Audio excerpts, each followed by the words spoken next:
Hi, this is Peter Godinez, your ambassador with K80Y TV, with our first version or a few versions of our Good Morning Port Hueneme. And we have the wonderful privilege of having Cynthia Haas, the city manager of the city of Port Hueneme. And I am so honored to be able to be the host of this program, to interview you. And I did look you up, so I'm sorry if you seemed overwhelmed by how much I knew about you, but you're incredible, and I'm so thankful that you would take time to interview with us. Well, Peter, thank you so much. I really appreciate the opportunity to talk to the public and let them know a little bit more about what's going on in Port Hueneme. I love it. I love it. So I think the main topic we're going to cover is the state of the city of Port Hueneme, and I guess the magic number might be 3. So what do you think in your mind as a city manager, the top 3 things as a city manager that you would like to share with our audience? Well, I would say that there are certainly more than 3 items that have been on our plate in this last year. It's been a very, very busy year for our city council and our staff here. But I would say the 3 top issues have got to be the beach and all the pier damage and infrastructure damage that we've incurred as a result of the beach erosion. The second item I would say is Measure M. That seems to be something that is a big topic of conversation. And the third item, which I'm really pleased to report out, are working out a deal with the school district on the crossing guard program. So the beach, why is that such a hot topic? And can you educate us a bit on the beach topic? Sure. Well, I think anyone that has gone to Hueneme Beach in the last year to year and a half has seen a dramatic transformation. We've lost a significant amount of sand. The sand is usually brought to Port Hueneme in a man-made fashion. Channel Islands has a sand trap that was established as mitigation for the fact that we have a deep water harbor and 2 large jetties that block the flow of sand to Port Hueneme. With the federal sequester and federal budget issues, the Congress did not fund our last beach replenishment effort to the level that it should have been funded. And as a result, we lost a significant amount of sand in Port Hueneme that has resulted in millions of dollars in damages. Damages that the city will have to pay for over the coming years and months. We're paying for it right now. We did receive money from the state of California. We really appreciate the efforts of Assemblyman Jeff Gorell, Hannah Beth Jackson, and also Julia Brownlee at the federal level. They really came through for this community, and they've helped us get the sand funded for this season. We're going to be getting 2.5 million cubic yards of sand as part of this project. We believe most of that will come to Port Hueneme. We have been hearing that some of it may go to Silver Strand, but the vast majority of it will come to Port Hueneme, and that will go a long way in getting the beach back to where it should be. We are at such a super deficit right now that it's unlikely that the sand that we receive this year will even be enough to bring it back to its former glory, but it definitely will make a big impact, and we're hoping very much for some type of mid-cycle dredge perhaps in 2015, which will help us get back to the level we need to. We've also had damage of the pier, another big issue for the city.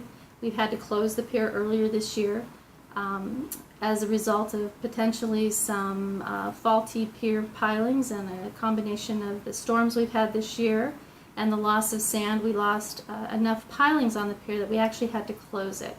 So we have new pilings on order. We have gone out for bid on reconstruction of the pier in certain areas where those pilings have failed. We anticipate the pilings will be in about October 20th, and we're hopeful that by the end of this year or first part of January that we'll actually be able to open the pier. We've also been replacing seawalls, sidewalks. We've had the Coastal Commission approved our permit for permanent shoreline protection, so you see large boulders and rocks out at the pier. Those will for the most part be buried once the sand comes back, but what that does do is it provides us with long-term insurance policy that if this should ever happen again, our infrastructure is protected. So those are some of the things that are going on with the beach. A lot going on in the last couple of years for sure. A lot of activity just even in the last 6 months though.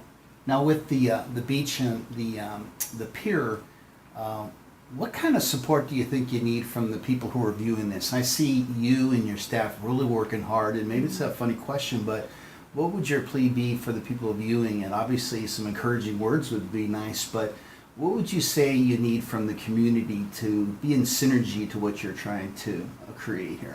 So I would say patience is probably the number one thing that we'd like to have the community help us with. We're trying the best we can to get these important assets for the community back up and running. We actually, one of the things that the City Council has put as a high priority in the next year is bringing back some of those assets. As I mentioned, we've lost a lot. We lost the seawall, sidewalks. We're trying to bring all of that back. We've lost big picnic pads. They had to be removed, or they actually were destroyed as a result of the sand erosion and storms that we had this year. And so we're going to be replacing a lot of that. The city, for the first time in many years, actually set aside a fund out of its reserves for capital replacements. We're going to be doing some enhancements to the beach area, hopefully in coordination with the work that's being done on the pier. So we'll probably try to plan that for after the pier is put in place. We have a farmers market that we're going to be bringing in the spring to the beach area. This last year, the Chamber was able to bring a food truck event that I believe was, at least on the nights I attended, seemed to be very successful. And I think it was really kind of fun for the community because it was an opportunity for the community to come out and engage with one another. You know, it's really easy to go home and pull your car into your spot or your garage, but then you never really get to talk with your neighbors. And it was a really fun experience to be out there and seeing everybody with their dogs and just meeting people they hadn't seen for a while. So we want to have more events like that, and the council's very supportive, and we're actually working on some different plans, maybe like a Beaches Back type event for the spring, kind of as an entree into the summer season. So that's really exciting. It's very exciting for us. Now, one topic that we are covering a lot of, and we're getting information on both sides, I think real nicely, is the Measure M. And from a city manager viewpoint, we were hoping that you could just give us some education, some facts on that particular subject. Sure. Well, the city, as a city, we can't campaign for or against any particular ballot measure. We can't campaign. So the information that we give out is purely factual. Certainly the city did bring it forward and did put it on the ballot. So to the extent that there is support for Measure M in that regard, yes, the city did put it on. But once we put it on, we can't take a position. So what is Measure M? Right. So Measure M is merely an update of a 37-year-old business license ordinance. Cities throughout California have a business license tax. Cities have certain ways that they pay for goods and services that they have to provide or they have to give back to the community in the form of infrastructure improvements, like taking care of the roads, providing police services, all of those things. They're general taxes, and they usually come from property tax and sales tax for the most part, and sometimes transient occupancy tax. Business license tax is one additional fee or tax that cities have. It is a tax that virtually every city in the state of California has, and Port Hueneme has one too. The difference is Port Hueneme's tax is almost 40 years old. It is lacking in the type of categories of businesses that it references. Case in point would be in 1978, when this measure was originally put in place, we had no internet. There were no personal computers. Cellular devices were almost unheard of. I think they were just coming out, and they were about this big. And so at the end of the day, things have changed a lot in 40 years. Most cities have since, in the last 37 years, updated their ordinance many times over. And they've also provided for like a cost of living type of increase to account for increased pricing for petroleum, all of the things that drive prices up. We just want simply to be able to update that ordinance to bring it into a current standard. The reason that voters are even being asked to vote for it, and this is something that didn't occur until the late 1990s, that citizens or voters got to vote on whether or not you could update your tax. That came into place, and so now we are in a position of having to put it on the ballot. We're having to follow the rules of the road that the state lays out for us. We actually have legal requirements. So the way this will work is that the voters of Port Hueneme in November will have an opportunity to vote on whether they want to update the business license tax. The tax eliminates the fees for small business, homeowner-based businesses, people that are working from their computers and things like that. Right now they have to pay a fee. It would eliminate that fee. For the most part, it keeps most fees pretty consistent with our neighboring communities of Oxnard and Camarillo. And it adds new categories of businesses that have since arrived on the scene that weren't around in the 1970s. Also eliminates some business categories like coin-operated televisions. I think probably people have heard that used before, but it does illustrate the how old this ordinance really is and why it needs to be updated. The law requires that a city place the absolute maximum tax that could ever be used on a tax, and so that doesn't mean that that's what the tax the city will put in place. It's just the maximum, and as you can imagine, after going 37 years without updating it, we've fallen way behind. So in anticipation, this could be a long time before we get another one updated. We kind of have to plan ahead, but in essence what will happen is if this passes, the city council will have public hearings. They will set the rate based on testimony that they receive from the public, including the businesses that will be affected. This does not affect a residential homeowner or an individual taxpayer. It only affects businesses. And one of the things that we think it will also do is bring some fairness into the picture. We currently have some businesses that aren't paying anything, and that's perhaps because the categories are not available to be able to collect from them. But we think it is we think it's a fairness issue. We also think it's an issue of just needing to bring ourselves current and be able to do in essence what every other city in the state of California is able to do. Very well stated, and that was very educational.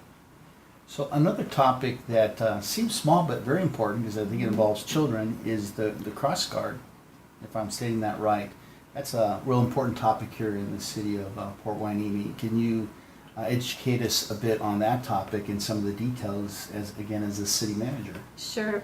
About two years ago, the state eliminated redevelopment funding for most cities. Port Hueneme used redevelopment funding in a very big way. It's probably one of the best examples in my career of looking at cities that use redevelopment money on how they use redevelopment here.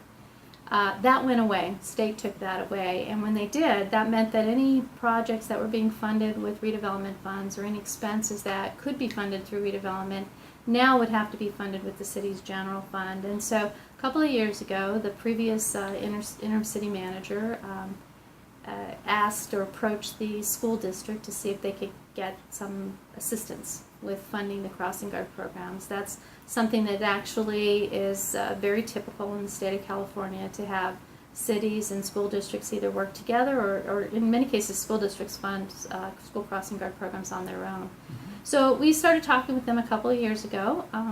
It's taken a long time, but I'm pleased to report that as of last night, the city council agreed to partner with the school district, or I should say the school district agreed to partner with the city.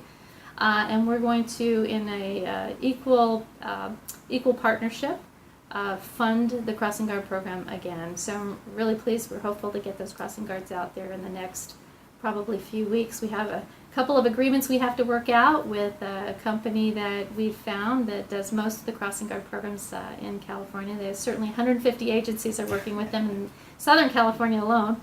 And we're looking forward to bringing them on board and working with the school district on a cooperative relationship going forward.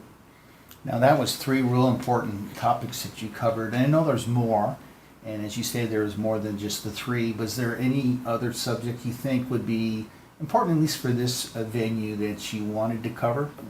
Well, I would like to say that the city has we've spent a lot of time really saving money in our reserve funds. I'm really happy when I got here that we had such a big, healthy reserve fund, because with the beach issues, we are having to spend some of that money. And so it was really good. It was the council and the previous staff was very prudent in putting that money aside. We want to bring the community back to its former glory. There are a lot of deferred maintenance issues that we're going to be addressing in the next year. Again, we've set aside money for capital replacement and improvement. And I think that the community will start to see just how beautiful this community can be. I mean, we're trying very hard to continue to fund the streets and the landscaping, because that's one of the things that sets Port Hueneme apart from adjacent communities. And that's one of the things people always tell me when they drive into Port Hueneme. They know they've arrived here. So anyway, I would just like to say I hope everybody looks forward to a great new year, and there'll be lots of great fun things on the horizon for Port Hueneme residents. I second that motion. And you know, I hope one of these times we'll do a session just on your background. Again, I'm not going to go into it and respect my executive producer's wish to wrap this up, but I don't think the city realizes who they have as a city manager. So, You're going to make me blush. That's okay. It's how we can edit that out. But thank you so much, Cynthia, for your interview. We appreciate you. And we're going to wrap this up. This is Peter Godinez, your ambassador with K80Y TV with Good Morning Port Hueneme.